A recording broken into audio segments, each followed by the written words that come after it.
Hi guys, for today's video is tuturuan ko kayo kung paano mag-withdraw galing sa Dopey application sa any ATM machine na ENBD. So, o-open natin yung apps. Pagkatapos, iselect mo lang yung withdraw fund. Okay, mag-withdraw tayo cardless. So, select mo lang yung withdraw fund. Pagkatapos yan guys, cardless withdrawal. Choose your withdrawal option. So, sa ATM machine siya sa partner ng Dopey. So, ilagay nyo lang yung amount na gusto nyo i-withdraw. For example, 100, 200, 300, 400, and 500. Basta wala lang siyang butal guys. So, pagkatapos, i-click mo lang yung continue.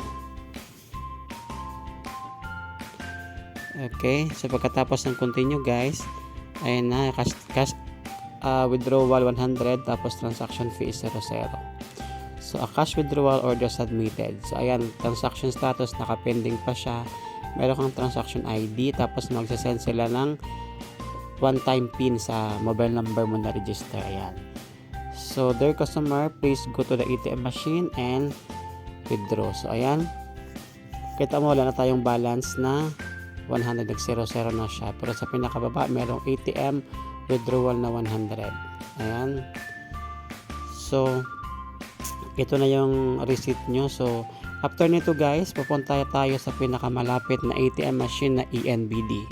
Emirates NBD. So, pakita ko lang yung nag-withdraw tayo sa ATM machine. Ayan. Select nyo lang yung cardless withdrawal. Pagkatapos English. And then, ilagay mo yung register mobile number na yung pinagsendan ng OTP galing sa Dopey.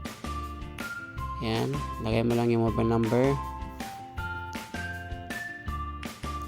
Katapos na ilagay yung mobile number guys, continue lang. Confirm. Tapos, yan, ilagay mo yung Emirates ID mo doon sa ATM machine. Tapos, babasahin yung Emirates ID mo guys. And after that, pag once nabasa nila, ibabalik nila yung ATM, yung card mo, yung Emirates ID. Tapos ilagay mo yung amount na i-withdraw mo, tapos yung OTP na sinandun sa mobile number mo, i-fill up mo rin yan. And then, continue. Confirm mo lang, tapos hingi ka ng receipt. And after that one guys, meron ka ng receipt na makakuha at saka yung cash withdrawal mo na 100 dirham. So, mabilis lang mag-withdraw sa Emirates NBD. At saka gandahan nito is wala siyang charge. So, what are you waiting for? Download na kayo ng Dopey at mag-request kayo ng digital banking. Thank you for watching and see you in my next vlog.